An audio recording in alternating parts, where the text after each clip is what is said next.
darle la bienvenida a esta nueva sesión del reporte normativo.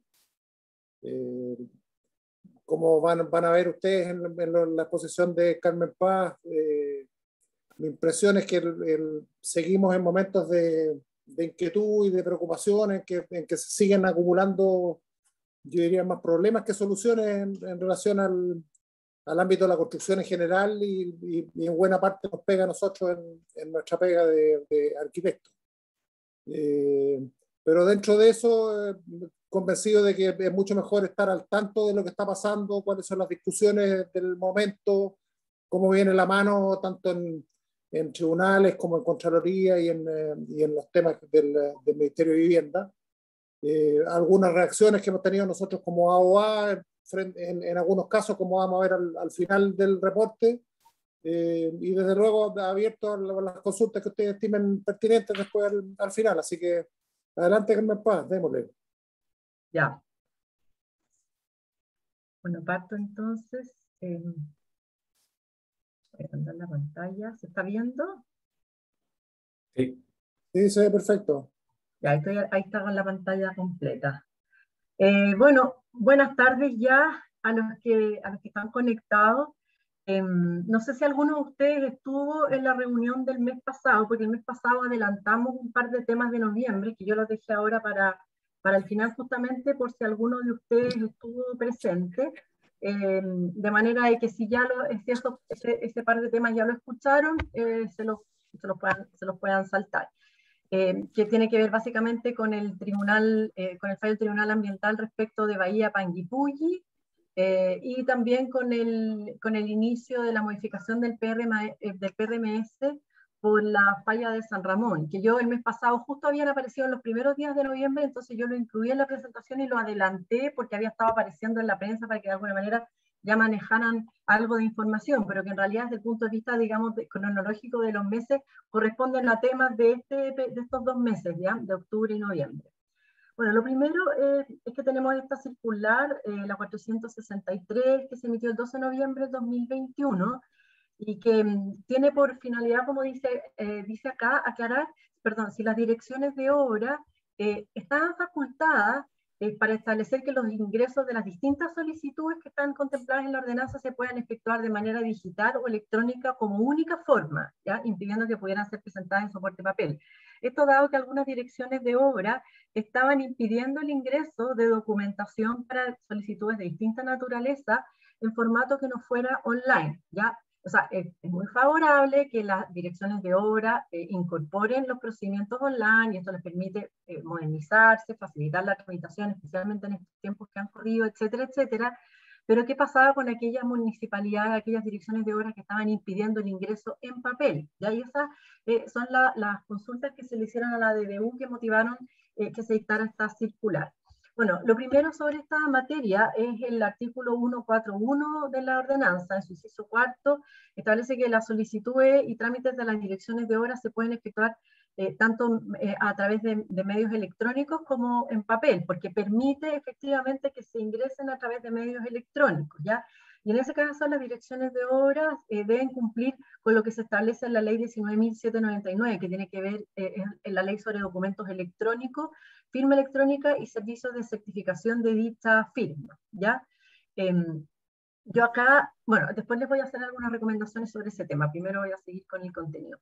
Luego el artículo 142 de la ordenanza, en su inciso cuarto, señala que el ingreso de solicitudes solo podrá ser rechazado cuando falte alguno de los antecedentes exigidos para cada tipo de permiso en esta ordenanza. De esta manera, en el 142 se nos aclara que las razones por las cuales se puede rechazar alguna solicitud son solamente aquellas indicadas expresamente en la ordenanza y no otros motivos, ¿ya? Señala la DDU sobre esta materia que la facultad que se le entregó a las direcciones de obras en el 141 para utilizar un sistema de tramitación digital no las está facultando para que esas solicitudes tengan que ser presentadas únicamente mediante ese tipo de soporte, para que sean admitidas a tramitación. ¿Ya? Asimismo, esa exigencia, dice la DDU, no constituye una causal que esté consagrada en la ley ni en la ordenanza para pedir su ingreso o efectuar su rechazo. ¿Ya? Con esto claramente la DDU entonces nos indica que no pueden ser rechazadas las solicitudes ni de anteproyectos, permisos o recepción definitiva por el hecho de que no se estén presentando en formato digital, perdón, que se estén presentando en formato de papel y no digital. En conclusión, entonces, el ingreso de solicitudes para anteproyectos, permisos y recepción definitiva, a pesar de que las direcciones de obras cuenten con un sistema de tramitación digital, puede ser realizado tanto por medios electrónicos como por medios presenciales, y tanto soporte papel o digital. Y no puede restringirse la presentación de solicitudes solo al formato digital, ¿ya? Esta es la interpretación que hace la dirección de obra. Yo creo que es una interpretación correcta, porque mientras no se modifique la ordenanza y mientras no todas las direcciones de obras no cuenten todas con un formato que sea 100% digital, no se puede restringir la aplicación en formato de papel a quienes prefieran hacerlo en ese formato. Ahora, yo, para efectos de la responsabilidad, la ley que vimos acá atrás, que es la 19.799 sobre documentos electrónicos, firma electrónica y servicios de certificación de dicha firma, establece de alguna manera los procedimientos para poder presentar documentos de manera electrónica.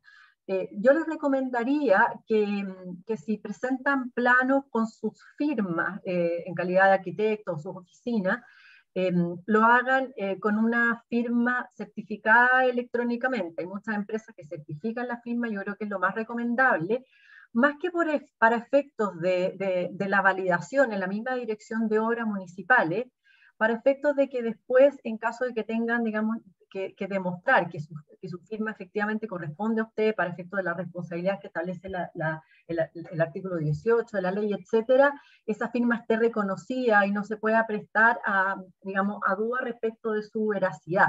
Entiendo que muchas veces las direcciones de obras aceptan documentos firmados con una firma simplemente escaneada, que se puede haber pegado al documento. Se la pueden recibir, pero la verdad es que lo más recomendable es que esté certificada para mayor seguridad de usted y también de la propia dirección de obra en el caso de que hubiese algún tipo de conflicto a futuro, ¿ya? Esa sería mi recomendación. La verdad es que los sistemas no son caros, son bastante sencillos y personalmente yo lo estoy ocupando hace algún tiempo, no tiene ninguna complicación en sacar la firma electrónica en estas empresas. Y de esa manera ustedes también aseguran que sea siempre su firma la que esté incorporada en los documentos que se presentan en las direcciones de obra, ¿ya? Ahora viene este dictamen, que en el informe por escrito yo lo había dejado para el final, pero acá lo puse en un principio, ya que de alguna manera los temas que vimos en la reunión anterior los dejé para el final, cosa que si alguien ya los vio, se pueda retirar antes. Este dictamen, el ES 157666 del 19 de noviembre del 2021, tiene que ver con la solicitud que hizo la Asociación de Oficinas de Arquitectos, que mencionó José Ramón, a la Contraloría para que se pronunciara respecto de la circular número 457 de la DDU, ¿ya? Y en este dictamen entonces se está dando respuesta a la solicitud de la Asociación de Oficinas de Arquitectos sobre esta materia, indicando a la Contraloría que no se advierte reproche de juridicidad respecto de esta DDU, la que estaría ajustada a derecho. ¿Ya? Vamos a ver entonces de qué se trata este tema, y para ello primero recordar a qué se refiere entonces este ordinario 137 o circular DDU 457, que fue emitida el 6 de abril de este año, ¿ya? Y en esta circular, para los que no se recuerden, se señala que respecto del profesional arquitecto, la ordenanza en varias de sus disposiciones, entre otras en el 516, 515 y 514, establece que para la aprobación del permiso de edificación de obra nueva, lo mismo para los anteproyectos y para la aprobación de una obra menor, respectivamente, la solicitud debe estar firmada por el arquitecto, ¿ya? Está marcado ahí en amarillo porque en la DDU, efectivamente, en todas las alusiones que hace a la frase del arquitecto, lo tiene marcado, digamos, en negrita. Ahora, en lo referido a las recepciones definitivas, la Ley General de Urbanismo establece en el 144, inciso primero, terminada una obra o parte de la misma que puede habilitarse independientemente, el propietario y el arquitecto también solicitan su recepción definitiva a la Dirección de Obras Municipales, ¿ya? Ojo que dice el arquitecto también el propietario, que es uno de los argumentos que dio la AOA respecto de que siempre se habla del propietario de manera individual, a pesar de que muchas veces es más de un propietario, ¿ya? Bueno, lo mismo ocurre según la DDU con el artículo 135 en cuanto a la recepción definitiva de obra, en que también indica que la solicitud tiene que ser por el propietario y el arquitecto. En cuanto a las responsabilidades profesionales del artículo 18 de la ley, señala que el arquitecto que realice el proyecto de arquitectura será responsable de cumplir con todas las normas legales y reglamentarias aplicables a este proyecto, etcétera. ¿Ya? Y ahí yo les puse los destacados que aparecen en amarillo, es porque de esa forma aparecen destacados en la DDU 457 para reforzar los puntos en los cuales se basa desde el punto de vista de las normas tanto de la ley como de la ordenanza. ¿Ya? Ahora, dice la DDU 457 que del tenor literal de todas estas normas citadas, ya se interpreta que tanto la ley como la ordenanza han dispuesto que las solicitudes sean suscritas por el arquitecto, sin la posibilidad de una actuación conjunta o de la concurrencia de dos o más de dichos profesionales. ¿Ya? Agrega que la individualización, ya, a la que aluden estas normas se condice también con las responsabilidades derivadas de tales labores que serían de carácter personal.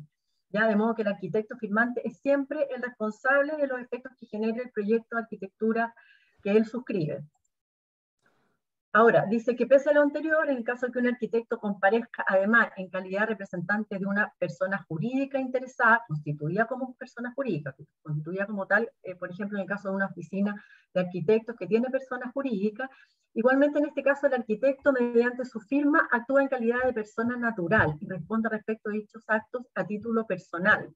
No obstante, al existir una persona jurídica involucrada, se cumple el supuesto de responsabilidad de la ley, esto es de que la persona jurídica involucrada sería también solidariamente responsable con el arquitecto firmante.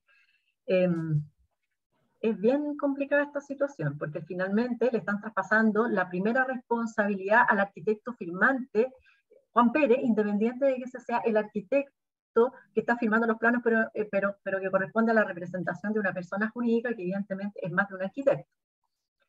Dice la DDU que lo señalado para el caso del profesional arquitecto es además extensible al resto de los profesionales que intervienen en un proyecto. ¿Ya? Esto sería revisor independiente, el inspector técnico de obra, el calculista, etc. También entonces tendría que concurrir a título personal y un solo profesional.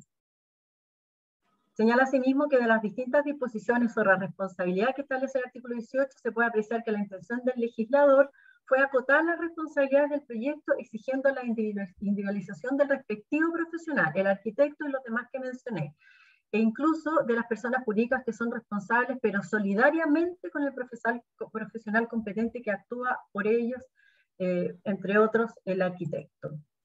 Ahora, la presentación de la AOA, ya la AOA, como les indicamos en un principio, hizo una presentación a la Contraloría para que reconsiderara para que se pronunciara respecto de la juridicidad de esta DDU 457 de la División de Desarrollo Urbano.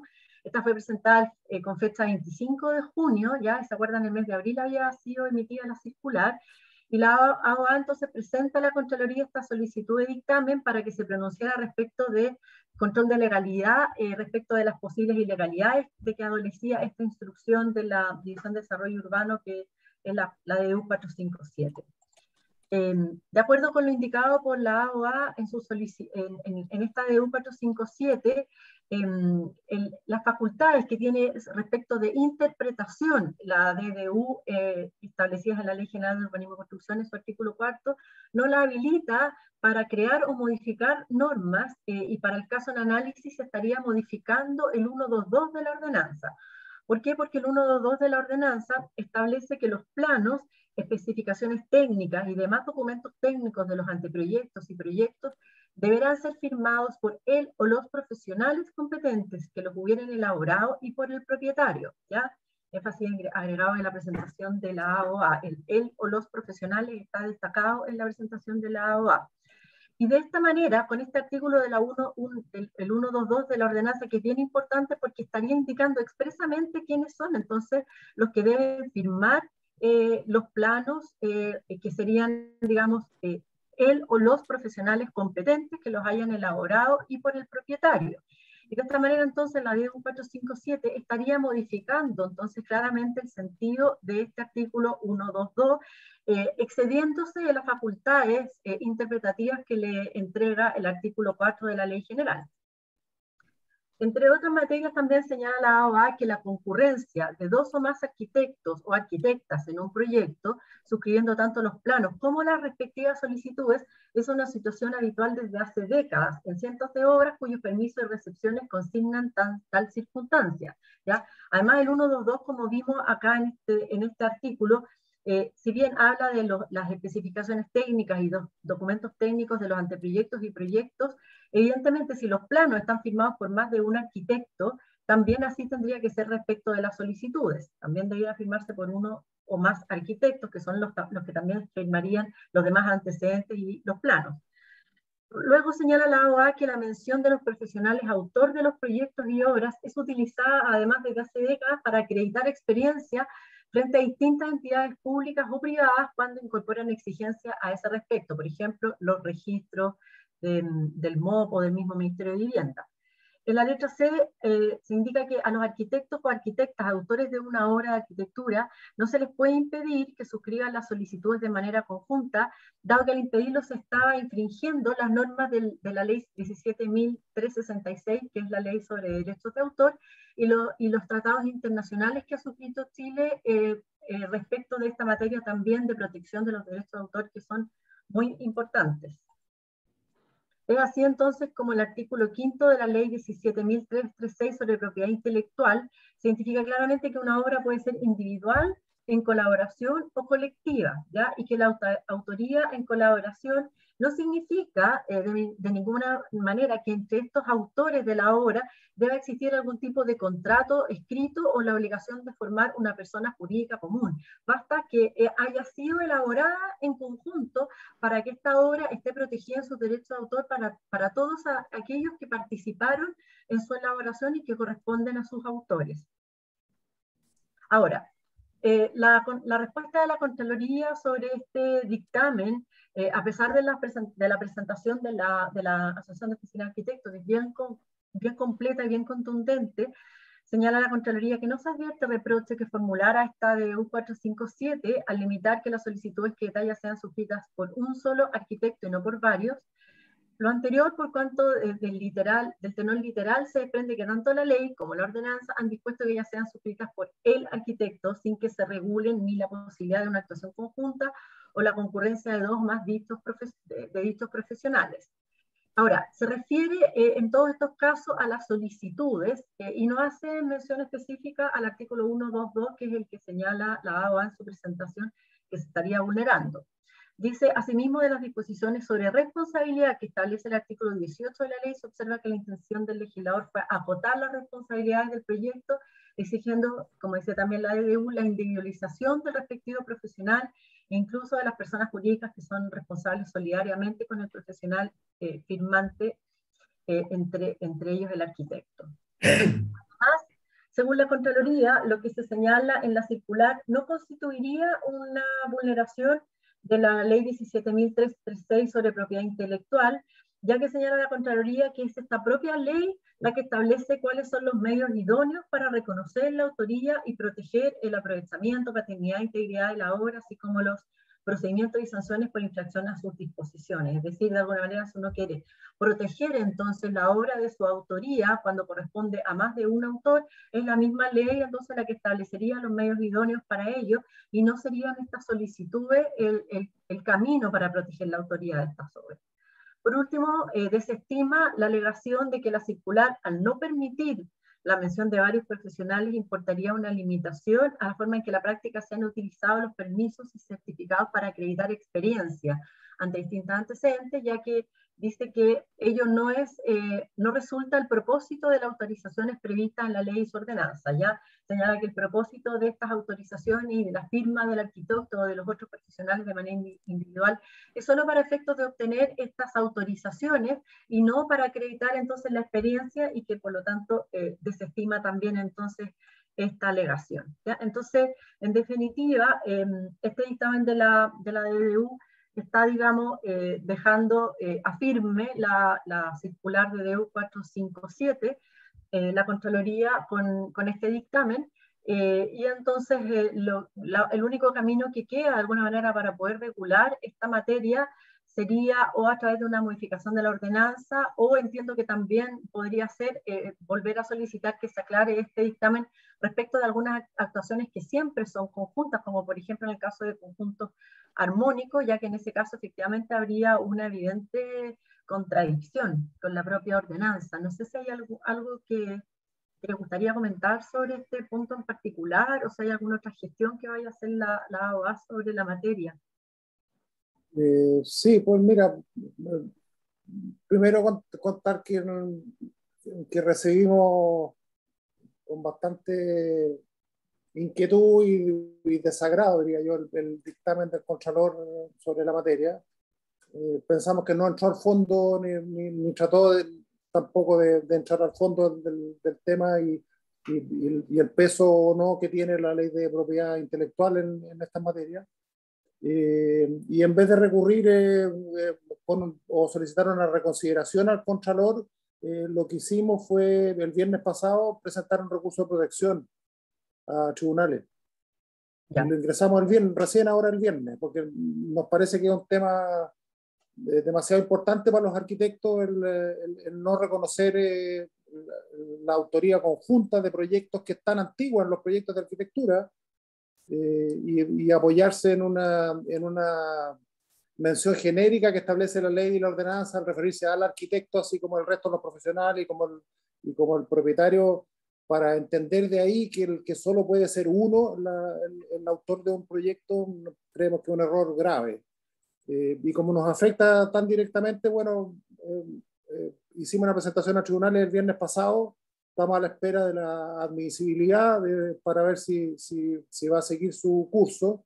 Pero la opinión del director de la OA es defendernos con todo. Es decir, es una cosa que no vamos a dejar pasar así como así, y lamentar que una vez más sea un problema originado por el Ministerio de Vivienda y Urbanismo. Es una circular del Ministerio la que introdujo esta interpretación de que solo un arquitecto puede firmar los proyectos de arquitectura, cosa que realmente lamentamos, ¿no? Comprueba una vez más lo mal que nos ha ido durante la actual administración, durante este gobierno con el Ministerio de Vivienda y Urbanismo, que hemos tenido un desagrado tras de otro. Este es uno más. Y bueno, ya estamos en tribunales, cosa que yo diría que inédita desde el punto de vista de la OA. La OA, primera vez que hace una presentación a tribunales sobre un tema, y muestra un poco a qué nivel estamos llegando. Estamos llegando cuando ya no hay diálogo, no hay posibilidad de entendimiento directa con la autoridad, como ha sido lo tradicional entre nuestro gremio y el Ministerio de Vivienda. Nos obligaron a recurrir a Contraloría, y si nos fue mal con la Contraloría, bueno, ahora estamos en tribunales. Vamos a ver ahí qué es lo que dicen los jueces sobre los argumentos que estamos entregando nosotros. Ya. Que Bueno, son los mismos, Carmen Paz, que entregamos a Contraloría, obviamente con una orientación más del lenguaje de tribunal, y en fin, como se hacen los recursos de protección, pero los argumentos de fondo son los mismos. y en el fondo la garantía vulnerada sería el derecho a propiedad a través de... Sí, derecho de propiedad. Acuérdate que incluso la Constitución política establece un reconocimiento a la propiedad intelectual. Ya. Entonces, el pasar por arriba de la ley de propiedad intelectual, así como olímpicamente, sin considerar las distintas situaciones que se dan, donde expresamente están nombrados los proyectos de arquitectura como parte de la autoría que se protege por esa ley. Yo creo que podemos tener un buen resultado. Eso es lo que esperamos. Es bien, la verdad que es bien absurdo, y es bien absurdo que la Contraloría también haya ratificado el criterio de la DDU, porque el hablar en singular es un tema que tiene que ver con un tema, digamos, de redacción de las normas. O sea, en ese Así sentido, es, la así es. presentación de ustedes era bien elocuente en ese sentido, en términos de que habla también de que el mismo caso se aplica para el propietario, lo que no significa que uno tendría que firmar solamente un propietario. O sea, Sí, claro, como es el caso de las sucesiones, por ejemplo. Las sucesiones exacto. son sucesiones, hay sucesores, no hay uno que haga de cabeza ni nada. Es bien ridículo, pero lo lamentamos, especialmente lo lamentamos en el Ministerio de Vivienda, porque se supone que es donde un gremio como el nuestro de arquitectos debiera tener un diálogo un poquito más fructífero que lo que O sea, desgraciadamente hemos tenido. es generar una complicación enorme en un tema en que no haya ninguna necesidad de generar esta complicación. Ninguna, A ninguna. modo de anécdota, no sé si se fijaron, ¿no? Los que no han mirado el dictamen, en este dictamen al final incluso tiene una frase en que dice que queda a discreción del Ministerio de Vivienda y Urbanismo si acaso incorpora también el vocablo arquitecta. Sí, salvaje, sí. ¿Puedo hacer un comentario? Me mucha risa, porque es como que a lo mejor alguien podría llegar a pensar que las solicitudes no pueden ser firmadas por arquitecta, entonces porque dice arquitecto. El Ministerio de Hacienda tendrá que ser un economista o un economista, no sé, me confundí Sí, yo. sí. ¿Puedo hacer un comentario? Sí, claro. Sí, claro, José Gabriel. Yo quería comentar lo siguiente, fuera de la autoría que es necesaria para los currículum de sociedades que participan más arquitectos, hay una cosa de efecto práctico, o sea, yo no sé si está argumentado o no, pero en proyectos de largo aliento, como la vida humana no está garantizada y puede ser corta, el llamado arquitecto puede morir entre medio. Entonces, ¿cuál es el problema que le sucede a la oficina que queda a cargo del proyecto? ¿Cómo continúa con ese proyecto con la autoría si fue desautorizado del principio? Nosotros en un proyecto de largo aliento firmamos Patricio y yo el permiso municipal sin problemas de que no se nos puso ningún problema en la municipalidad y aparecemos los dos precisamente cautelando la ausencia de alguno. Claro, en ese caso hay que hacer la modificación del profesional a la dirección de obras, porque la verdad que es absurdo, si no habría ninguna necesidad de tener que hacer eso si firmaran los dos arquitectos autores del proyecto. Claro. Sí, o sea, además José Gabriel, que nosotros pensamos que se produce una distorsión, se produce un daño a nuestra profesión, porque el autor de los proyectos que firman tú y Patricio son ambos. No eres tú solo, ni Patricio solo, son los dos son los autores del proyecto. Entonces, el presentarse con la firma solo de uno como autor es un atropello, no corresponde bajo ningún concepto. Sí, no corresponde. Si al final el tema de fondo es el más grave porque, y eso es lo importante finalmente, que es lo que ustedes destacan en la presentación que hicieron a la Contraloría, como ahora en este recurso de protección, que me encantaría mirarlo, José Ramos, si tú me lo puedes mandar. Sí, sí, te lo mando. Incorporamos en la próxima presentación. A esta no alcancé porque fue súper reciente. No, se fue el viernes recién. Claro, pero la verdad es que yo creo que lo más grave es finalmente lo que tiene que ver con la autoría de la obra, porque finalmente si la autoría de la obra es de 1, 2 o 3 arquitectos, la solicitud tiene que reflejar eso para todos los efectos legales. Y la responsabilidad también debiese ser de la misma manera. Va todo igual, pues lógico. Claro. Así que bueno, ojalá que el recurso de protección ande bien. Yo creo que si se falla de acuerdo al fondo, debiera ser favorable. Solo me preocupa que a veces los recursos de protección no andan bien por temas de fondo, de forma, sí, perdón. De forma, sí. En este caso se me ocurre, ponte tú, que a veces la Corte dice que no se logra demostrar cómo se afecta derechamente el derecho a propiedad en una situación concreta. Es decir, en este caso, si bien se afectaría el derecho a propiedad de todos los arquitectos digamos que suscriban una obra y les impidan firmarlo, en ese caso habría que presentarlo. O sea, el recurso de protección en este caso se está presentando para por un caso específico. General, no para un caso específico. Si se cae este recurso por ese hecho, lo que hay que hacer es que cuando se presente una solicitud firmada por 2 arquitectos y la dirección de obra lo impida, en ese caso presentar un recurso de protección y ahí habría una situación concreta. Eso porque a veces los recursos de protección se caen por ese tipo de cosas, ¿ya? No por el fondo. Pero bueno, vamos a ver qué pasa, ojalá que no. Luego tenemos este otro dictamen que lamentablemente también es negativo, y acá es una solicitud de dictamen en que se solicitó aclarar el sentido de este dictamen anterior, que es el E-129-413, y acá es la propia unidad de medio ambiente y construcción de la Contraloría la que solicita al Contralor corregir este dictamen que tenía que ver con que si un proyecto debe someterse al CEA en caso de un humedal no declarado oficialmente, ¿ya? En el dictamen original, que es el 129-413, la Contraloría había indicado que solo tenían que someterse al sistema de evaluación de impacto ambiental los proyectos que pudieran afectar un humedal declarado oficialmente de acuerdo con los requisitos y condiciones y procedimientos establecidos en la ley de humedal, ¿ya? Eso se solicitó que se aclarara y ahora en la Contraloría, de alguna manera, para decirlo en buen chileno, se dio vuelta la chaqueta con esta nueva aclaración de dictamen, ¿ya? La Contraloría acá está aclarando respecto a los humedales que existen dos posibles formas de ingresar al sistema de evaluación de impacto ambiental. Como ustedes saben, la ley 19.300, en su artículo 10, tiene esta larga lista de proyectos o actividades que pueden afectar el medio ambiente, ¿ya? Dentro de ellos tenemos las letras P y la S. En la letra P es la que se refiere a los humedales urbanos, por lo que debe entenderse que se trata de aquellos que cuentan con la declaración de urbano conforme a la nueva ley de humedales urbanos, que es la 21.202 y su reglamento. De hecho, esta línea, digamos, de humedales urbanos fue justamente incorporada a la ley de bases de medio ambiente a partir de la ley 21.202 de humedales urbanos.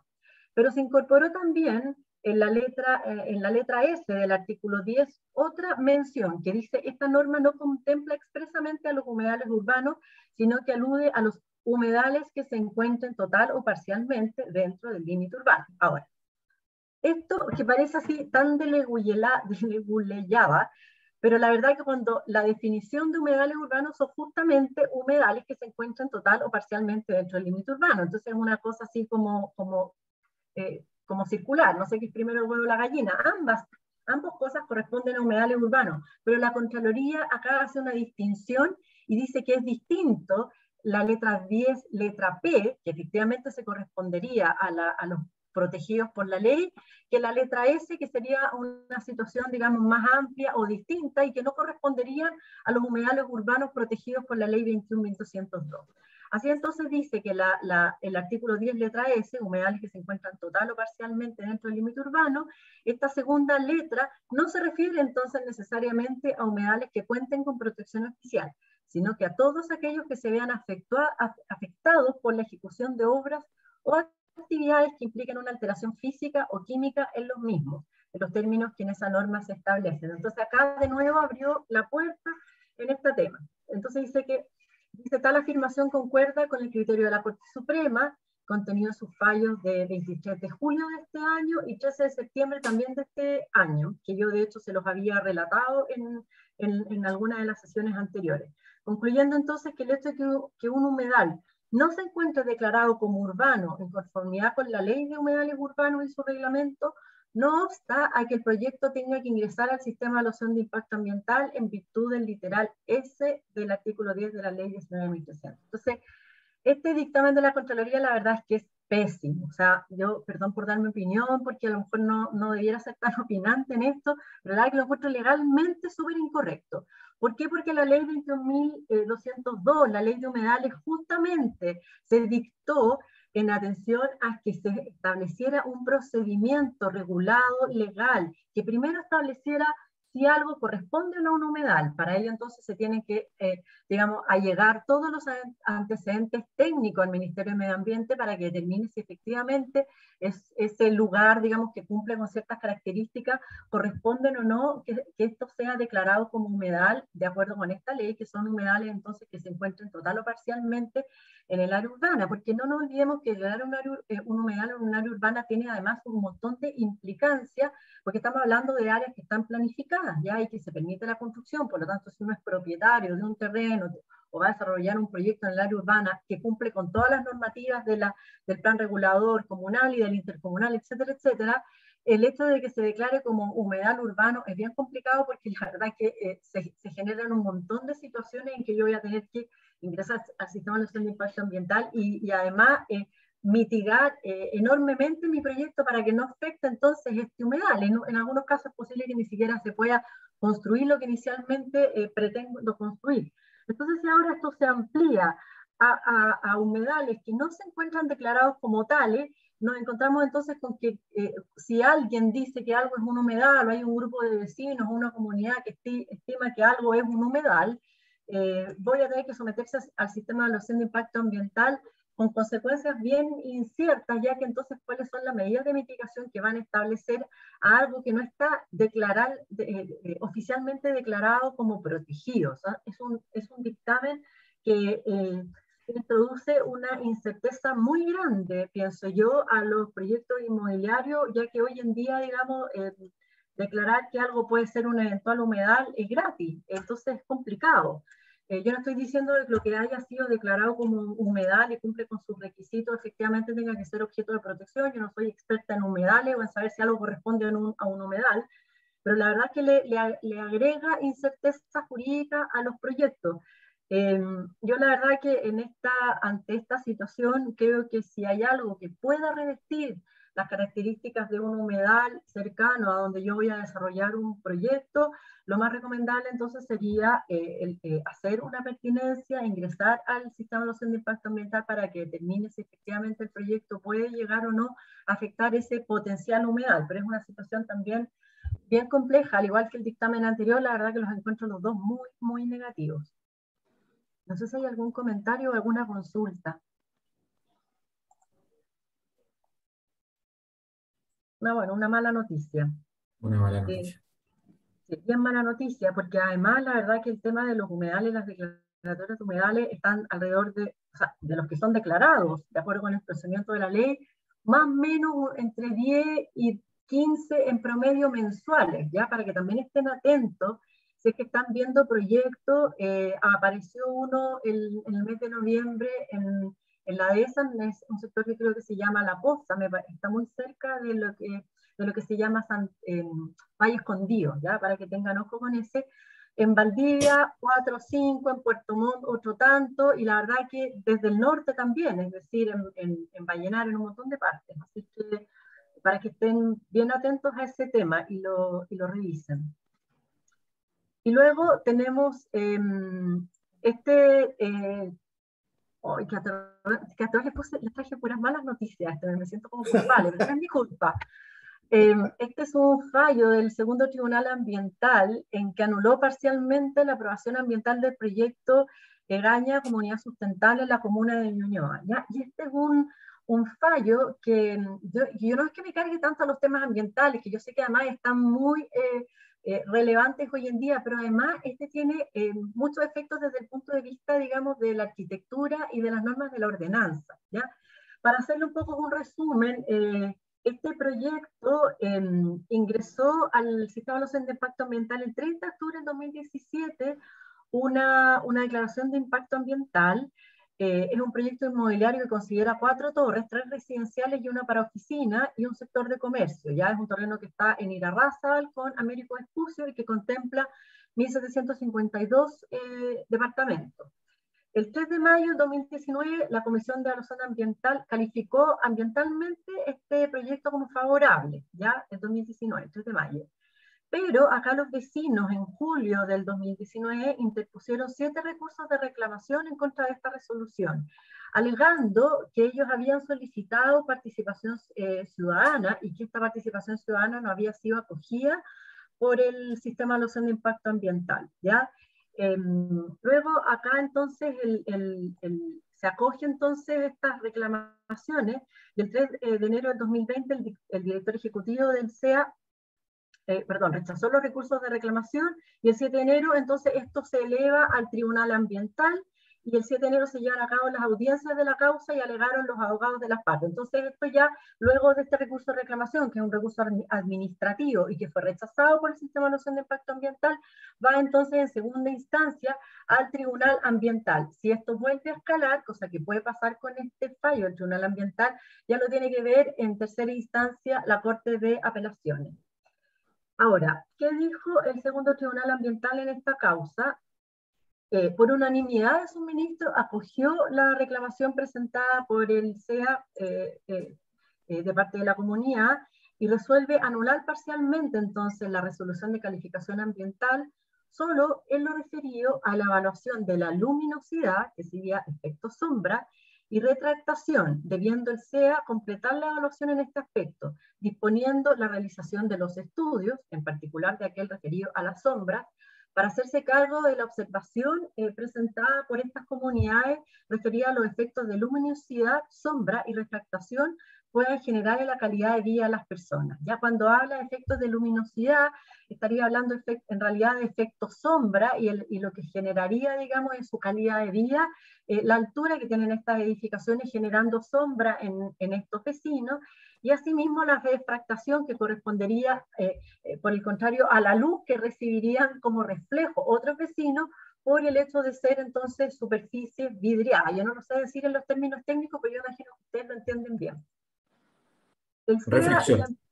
La refracción, claro. La empresa inmobiliaria señalaron que la refractación y especialmente el efecto sombra, falta de luminosidad, no serían aspectos que deban ser evaluados en el sistema de evaluación de impacto ambiental, ya que estos están regulados por la propia Ordenanza General de Urbanismo y Construcción. ¿Ya? A pesar de esto, el tribunal indica que, contrariamente a lo que sostuvo la reclamada, el SEA, y también la inmobiliaria en la misma línea de defensa, la falta de luminosidad o efecto sombra puede producir alteraciones o impactos a los sistemas de vida de los grupos humanos, ¿ya? Y que existen estudios recientes que han confirmado que para los seres humanos la falta de luz natural durante el día o efecto sombra estaría relacionada con bajos niveles de concentración, estado de desánimo, poca energía y mala calidad del sueño. Entonces, como consecuencia de haberse acogido parcialmente esta reclamación, se ordena retrotraer la evaluación ambiental para realizar los estudios pertinentes. Entonces, ahora la empresa tiene que desarrollar todos estos estudios para tratar de demostrar que no se generarían estos efectos sobre estos grupos humanos, que sería de alguna manera, entonces, grupo humano o medio humano lo que estaría afectado, entonces, por este proyecto. Y que al tratarse así de una nulidad parcial, el tribunal puntualiza que con el remanente aún válido de la resolución de calificación ambiental, el titular podría ejecutar el proyecto a su riesgo, sin perjuicio de lo que definan los actos jurídicos que vengan a complementar. Es decir, podría iniciar las obras, ¿ya? Porque no nos olvidemos que uno sin la resolución de calificación ambiental favorable no puede iniciar las obras. En este caso se les permite, ya que en el fondo se retrotrae la calificación ambiental solo respecto de los estudios de estos dos aspectos.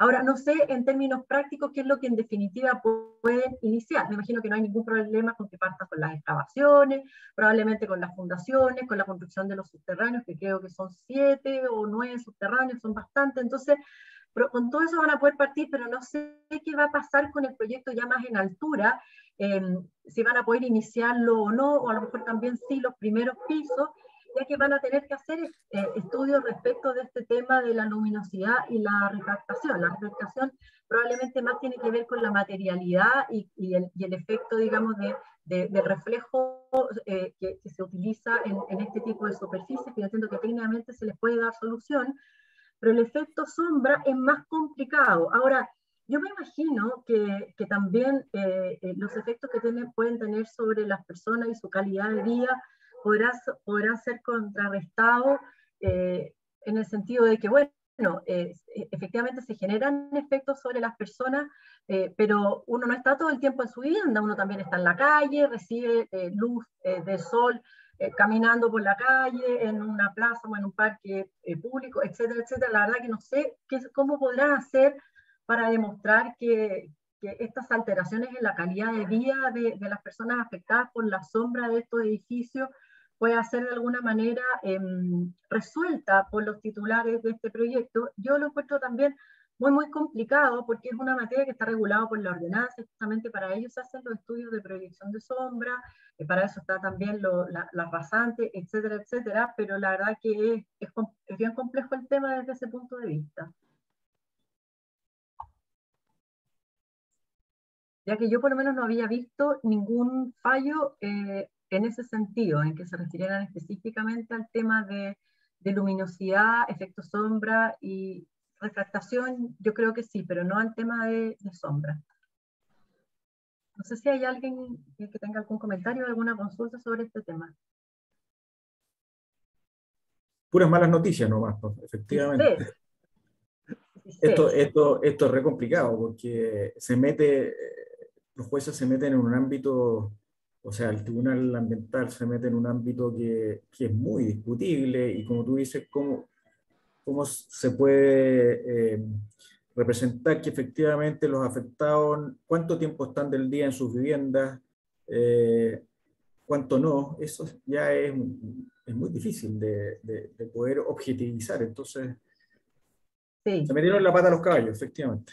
Es muy, muy complicado y la verdad que lo ideal sería que cuando se hace la evaluación ambiental estratégica de los instrumentos de planificación, se consideraran también estos aspectos de manera de que en el fondo las alturas planificadas permitan de alguna manera estos equilibrios, pero es bien difícil porque a veces las alturas planificadas no se materializan todo en un mismo momento del tiempo. Sí. Esto es sucesivo. Es posible que esté pensado que se construyan otro tipo de proyectos de altura cercanos a ese, y entonces, o sea, si entramos en ese plano, entonces no se podría construir nada, la verdad. Todo tendría que ser de un piso. Sí, a mí me gustaría agregar que veo que hay detrás aquí quizás llamarlo una falta de cultura, en el sentido de pensar que la planificación urbana y también la arquitectura es algo distinto que el medio ambiente. Cuando no es así, nunca ha sido así, es decir, el urbanismo se desarrolla en el medio ambiente y tiene todas las consideraciones que corresponde tener respecto a la naturaleza, del recorrido del sol, de los efectos sobre la calidad de vida de las personas, y teniendo todas esas cosas en consideración se toman las decisiones respecto de cuál es, en este caso, la volumetría que pueden tener o no las edificaciones en las distintas partes. No es algo ajeno, nunca ha sido algo ajeno ni al urbanismo ni a la arquitectura. Entonces, plantear que a través de una evaluación ambiental pueda decirse algo diferente, me parece que es una incongruencia, no sé, una falta de cultura finalmente, que no sé, es como poner con otro lenguaje algo que está resuelto hace tantos años ya en lo que es la planificación urbana. Sí. Si habrá que perfeccionar la planificación urbana, ojalá tuviera más recursos y no los escasísimos recursos que destina el Estado chileno a eso. Pero eso no significa que exista otra forma de hacer planificación urbana que la que tenemos en Chile desde hace tantos años. Desconocerla o moverle el piso como hacen este tipo de pronunciamientos de un tribunal ambiental, me parece que es muy malo. Desde todo punto de vista. Es súper complicado. Ahora, yo para ponerle un poco como de paño frío, evidentemente esto no significa que el proyecto no se pueda ejecutar con la altura permitida, porque la que regula la altura y los usos de suelos es digamos, el instrumento de planificación, y eso está establecido en la Ley General de Urbanismo y Construcciones y en su ordenanza. En ese sentido, la Ley General de Urbanismo y Construcciones tiene la misma jerarquía o rango legal que la Ley de Bases del Medio Ambiente, no se pueden contraponer una con otra. Lo que sí hace acá, de alguna manera, el Tribunal Ambiental es exigirle al titular del proyecto generar los estudios en primer lugar y luego probablemente proponer las medidas de mitigaciones para contrarrestar de alguna manera estos efectos negativos que tendría estos efectos de luminosidad y refractación. Y eso es complejo de hacer. Ahora, no tengo idea cómo lo van a hacer. Sí, perdona Carmen Paz, pero no. Es que es una estupidez. Es una estupidez, porque es como que a un arquitecto le diga, oiga, está bien, este es su proyecto, pero ahora presénteme un estudio de por qué le dio esa orientación a las fachadas o por qué tienen la altura de su construcción tiene 12 metros 48 y no 17. Son miles de las decisiones que toma el arquitecto cuando desarrolla su proyecto y considerando, como digo, considerando todas las variables. Por supuesto, el asolamiento es una variable, no sé, pues, hasta en las pirámides se consideraba el asolamiento para ver cómo se iban a orientar. Además está en la ley, Claro, y pensar que es algo que el arquitecto no pensó es una tontera, pues es una ignorancia gigantesca. Y pedirle, por lo mismo, pedirle que haga un estudio para que diga de qué manera consideró el asolamiento. Habría que, no sé, pues, presentarle el currículum de primer año de arquitectura de cualquier escuela, ¿no? Sí. Y también por extensión se podría decir que, por ejemplo, si hay árboles alrededor, podrían ser molestos para molestar la sombra, por ejemplo. Se podría exceder a ese nivel, digamos. O las alergias, Claro, o sea, la avenida Lyon a lo mejor podría ser objetada por la sombra que producen los árboles, o los que están al sur del Cerro Manquehue también podrían argumentar que tienen la sombra del cerro. O sea, claro. Es como una extensión enorme la que está planteando, ¿no? Sí. Ahora, bueno, vamos a ver qué va a pasar con esto. Es importante también destacar de que aquí no fue la autoridad ambiental desde el punto de vista que no fue el Servicio de Evaluación Ambiental. Es decir, no fue la autoridad administrativa. Fue el tribunal directamente recogiendo el reclamo a los vecinos. Claro, entonces el tribunal, que es lo mismo que ha pasado ya varias veces con la Corte Suprema, se van totalmente a favor de los vecinos. Entonces, de alguna manera, para que vayamos entendiendo el terreno que estamos pisando, acá el CEA actuó correctamente en todas las oportunidades, es decir, había incluso indicado que no correspondía esta participación ciudadana porque era una declaración de impacto ambiental, luego rechazó los recursos de reclamación, luego defendió al proyecto en el Tribunal Ambiental indicando de que esto no era un aspecto que se revisara la declaración porque estaba regulado por la ordenanza, lo dijo el propio Servicio de Impacto Ambiental, pero es el tribunal el que falla de esta manera. Entonces, eso de alguna manera yo creo que también da espacio para que yo creo que cuando aparecen estos fallos, y creo que el tema del medio humano ya está siendo recurrente como herramienta que utilizan de alguna manera las comunidades para impedir el desarrollo de proyectos inmobiliarios. Entonces yo creo que lo que hay que hacer, y acá desde el punto de vista del trabajo gremial, que yo sé que a ustedes les interesa, es ir revisando en el fondo entonces cómo puede regularse de manera más razonable la manera en que se impactan los proyectos al medio humano, porque si no los proyectos dentro de la ciudad, y no estoy hablando solamente de los proyectos inmobiliarios, cualquier proyecto al interior de la ciudad se complejiza enormemente porque todo afecta al medio humano, pero en el fondo estamos en una ciudad en que interactuamos con todo tipo de actividades comerciales, industriales, inmobiliarias, de todo. Entonces todo sería alterar la vida de las personas. Todo lo que hacemos altera la vida de las personas, porque estamos viviendo aglomerados. Entonces es absurdo. De alguna manera esto de alguna manera también llama la atención en términos de que es muy probable que haya que revisar entonces también la regulación, tanto del reglamento, del DC-40, como de la ley de base del medio ambiente, porque si se está abriendo una puerta para que la ley ya no solamente sea mitigar los efectos ambientales, sino que impedir el desarrollo de proyectos, no es el espíritu con el que la ley fue dictada. Nunca fue dictada con ese espíritu. Así que vale la pena, porque yo creo que esto este fallo del Tribunal Ambiental se repite con el que tengo a continuación, que los que lo vieron el mes pasado, si quieren, se lo pueden saltar, porque aquí ya vienen temas que vimos el mes pasado, por el hecho de que salieron en los primeros días de noviembre, entonces yo los adelanté, pero de alguna manera finalmente los tribunales están finalmente de alguna manera dictando normas, y eso es súper preocupante. Acá tenemos el caso, digamos, del proyecto Bahía Panguipulli, que es del 29 de octubre, en donde acá también un tribunal ambiental, el anterior era el segundo tribunal ambiental, que es zona centro, este tercer tribunal ambiental, que es desde Ñuble hasta Los Lagos, confirma una elusión del proyecto inmobiliario Bahía Panguipulli, que corresponde a 228 lotes en venta de parcelas acogidas al 3.516, es decir, lo que conocemos tradicionalmente como parcelas de agrado, ¿ya? Y que esta infracción al CEA sería sin perjuicio de que acá lo que se están vendiendo son lotes sin la construcción de las viviendas, sin que todas ellas se hayan construido, ¿ya? Y acá lo que se estaría vulnerando es el artículo 10 letra, o sea, el artículo 3º letra G, que corresponde a los proyectos de desarrollo urbano, que en este caso superaría las 80 viviendas. Efectivamente acá entonces son 277, pero son 277 terrenos, no 277 viviendas. El tribunal ambiental rechazó la reclamación que interpuso entonces el desarrollador de este proyecto en contra de la Superintendencia de Medio Ambiente, que les exigió ingresar al sistema de evaluación de impacto ambiental, ¿ya? Y en su sentencia el tribunal determinó que de la revisión de este expediente se advierte por una serie de circunstancias que el proyecto Panguipulli es un proyecto que va a desarrollar vivienda y que sería entonces un proyecto habitacional y no solamente una división de tierra de acuerdo al artículo 3516.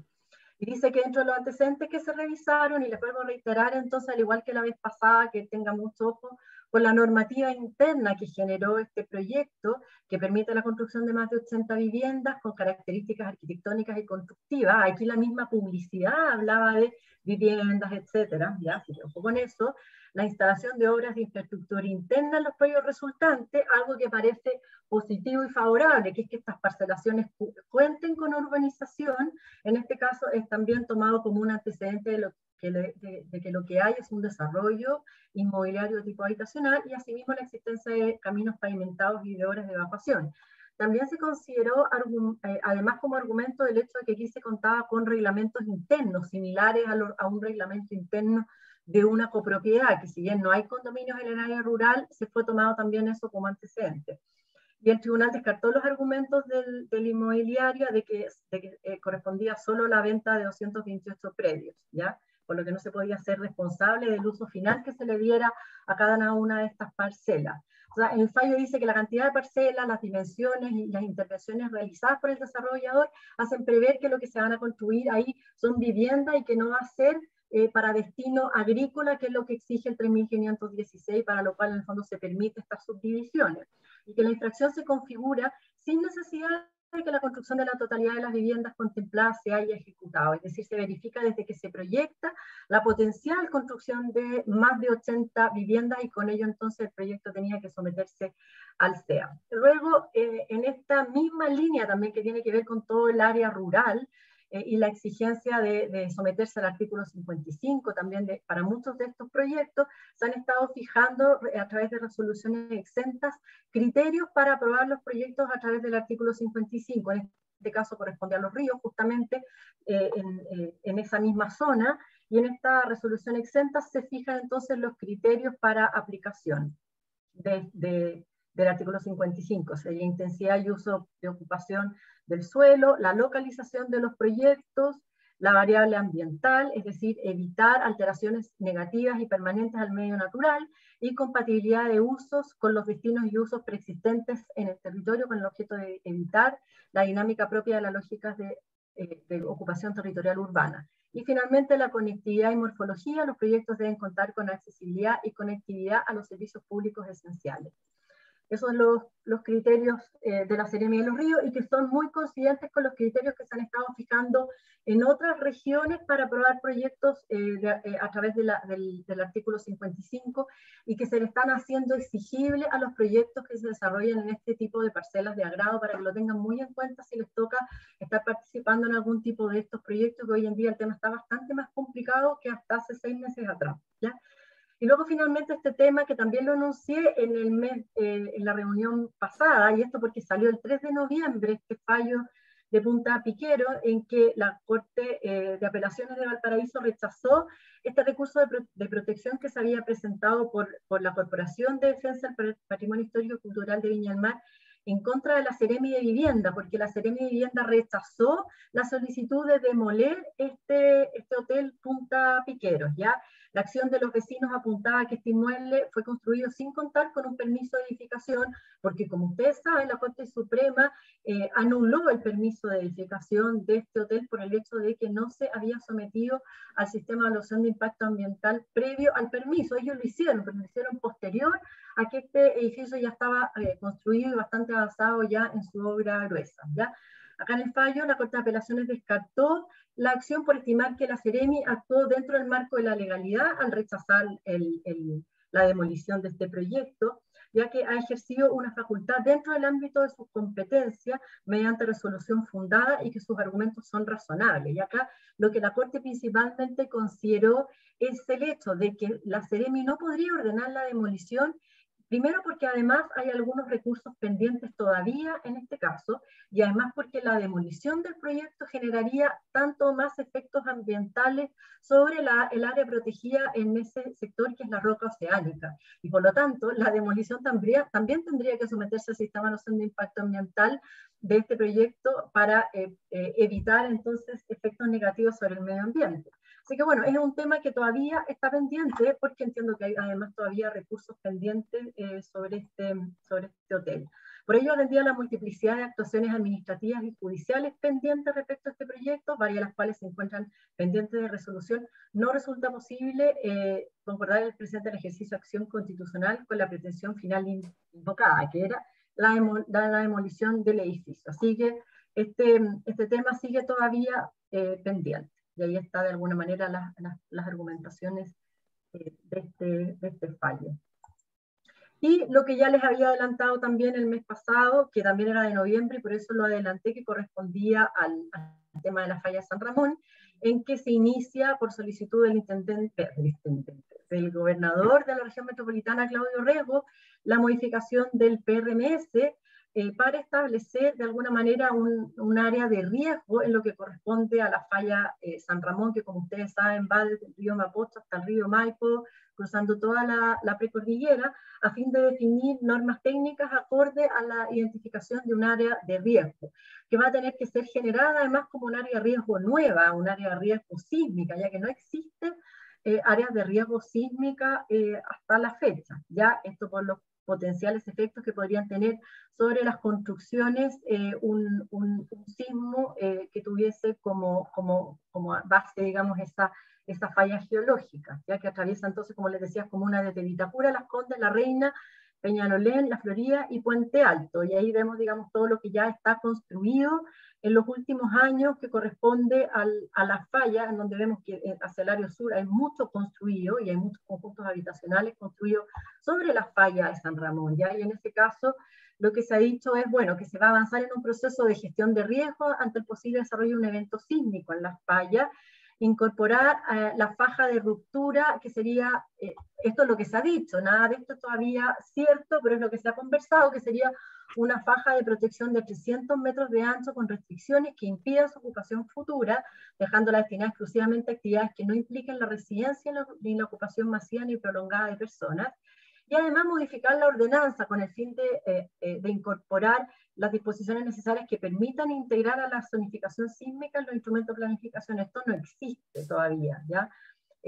Así es que se tendría que incorporar en la ordenanza también una modificación que permita establecer zonas de riesgo sísmico, ¿ya? Así es que eso sería respecto de este tema que yo lo había anunciado en la reunión pasada, pero que en realidad correspondía a un tema de noviembre, por eso que me interesaba que los que se incorporaron ahora y no en la reunión pasada también tuviesen esta información que es relativamente reciente. Sí, nada más que un comentario cortito, nada más, Carmen Paz, para decir que en la ordenanza ya existe la zonificación sísmica desde hace mucho tiempo, porque la ordenanza establece que es obligatorio cumplir una serie de normas técnicas y en materia sísmica tienes que cumplir las normas chilenas de ingeniería antisísmica, que establece zonas de riesgo sísmico, diferentes zonas, con bastante detalle, norma que se actualizó después del terremoto del 2010, se actualizó 2 veces, primero una vez bastante rápido y después de manera definitiva. Y todos los proyectos tienen que cumplir con esa norma sísmica que establece cuáles son las áreas de riesgo. Entonces, no es que no exista la ordenanza, es una de las típicas cuestiones que se dice, no es así. Y sobre zonas de riesgo, bueno, si uno extrapola un poquito nomás la discusión, la verdad es que Chile es una zona de riesgo completa. Completa. Sí, Chile no es otra cosa que la unión entre 2 placas tectónicas que son aquellas que tienen mayor movimiento dentro de la corteza terrestre, y el encuentro entre las placas va entre el Océano Pacífico y la cordillera de los Andes. Entonces el país completo se originó a través de una cosa telúrica a nivel planetario. Entonces pensar que una falla dentro de las más de 1000 fallas que de superficie terrestre que existen en Chile debiera tener un tratamiento especial distinto al resto, ya es una distorsión. Sí, Eso es nada más que ese comentario. Yo estuve leyendo, dentro de los antecedentes que se llegaron, hay dos informes, uno que hizo el señor Lago, que siempre sale como en la televisión. René Lago, sí. Eso. Y además un informe en la Universidad de Chile. Y en ese informe en la Universidad de Chile, que me diga que debe ser el que les da como más fundamento, que si el que quiere yo se lo puedo mandar por mail, porque lo tengo a mano. Y ahí indicaría de que en el fondo en la zona inmediata al lado de la falla, que sería la línea esa que de alguna manera se ve en ese plano que está también en ese estudio, en donde estaría la línea, se producirían de alguna manera desniveles importantes, no me acuerdo la manera técnica de decirlo, pero que de alguna manera se producirían como cortes así y desniveles muy importantes en el terreno que harían que en el fondo se pudieran en el fondo destruir o casas o construcciones que estuviesen construidas sobre la falla misma, que es la que se produciría de alguna manera estos desniveles en el terreno importante en caso de un evento sísmico que tenga como base la falla de San Ramón. Sin perjuicio de eso, es Marcelo Lago. Sí, yo no he dicho René. No, está bien, más. está bien. No, Marcelo, me parece no, el geólogo de los maremotos. No, el de los maremotos, sí, es Marcelo Lagos, no, Marcelo Lagos. Es muy mediático, sí. Sí, y entonces, pero Sí, claro. Carmen Paz, déjame hacerte un alcance nomás, que en este tema, algo que no se dice también es que los estudios son estudios geológicos. Y dentro de los estudios te dicen que el periodo de recurrencia de algo como lo que tú estás describiendo ahora, que es bueno decirlo porque si no se malentiende, es de alrededor de 15.000 años. 15.000 años. Sí. Porque esos son los tiempos geológicos. Así entonces, si tú no dices eso, la gente piensa, pero puede que en 5 años más, el próximo terremoto, se produzca un desnivel de 10 metros y se rompa todo. Bueno, claro. Puede que ocurra en 5 años más, pero puede que ocurra en 15.000 años más también. Así es. Y está dicho en el estudio, en todo caso, sí. En ese estudio pero normalmente no se dicen las dos cosas juntas, se dice lo que podría pasar, pero sin decir el periodo de tiempo. Entonces, claro. la gente lo entiende como que es algo que puede pasar con el próximo terremoto. De hecho, acabamos de vivir el terremoto 8.8 del 2010 y en esta zona no pasó nada. Es decir, más bien sí pasó, pero no pasó nada distinto a un poquito más arriba o un poquito más abajo. El comportamiento fue exactamente el mismo. Es más, fíjate que al revés, yo te diría, yo tengo la sensación de que las casas construidas en el sector de cerro les pasó menos que a las casas que están en el plano. Claro, pero nada perceptible con un terremoto de esa envergadura, ¿te fijas? Así es. Entonces estar discutiendo esto. Ahora, yo te confieso que la iniciativa la tomó la Seremi de Vivienda en Piñera 1, porque fue la propia Seremi de Vivienda la que contrató un estudio especial de esto. Siendo que lo que menos se necesitaba era un estudio especial para una falla en especial. Si quieren, contraten a nivel nacional un estudio sobre todas las fallas que hay en Chile. Ahí te creo. Pero una sola, inmediatamente prende las alarmas como que hay algo especial aquí. Sí, así es. No, y la gente, sobre todo el mundo se puso súper nervioso empezando a medir los 300 metros de arriba para abajo y tratando de determinar por dónde pasa esa supuesta línea, que no es fácil. Imagínate lo que va a pasar con el valor de las viviendas que están en los 300 metros. Además, porque para lo que ya está construido, fíjate que tal como dices tú, Patricio, quedan en una situación como de congelamiento y eso es muy delicado. Muy delicado. Y los gallos que tienen terreno en esa zona, que les van a prohibir construir así de salvaje. Pero bueno, yo creo que igual es importante que le estemos haciendo seguimiento, ahí digo como hago a este tema, porque creo que hay que contrarrestar justamente con los argumentos con los que da José Ramón el hecho de que se restrinja no solamente las construcciones futuras, sino que también lo que ya está. O sea, hay de todo ahí, hay hospitales, hay universidades, de todo. Hay que reaccionar contra el populismo. Este populismo de Orrego, uno más un populismo más de Orrego, y hay que denunciarlo en esos términos, que es un discurso populista que se apoya en los sustos de la gente, pero que no tiene ninguna base, ninguna. Produce nada más que daño y réditos para él, porque siempre produce réditos políticos el tirarse contra la construcción en general, pero sin ninguna base.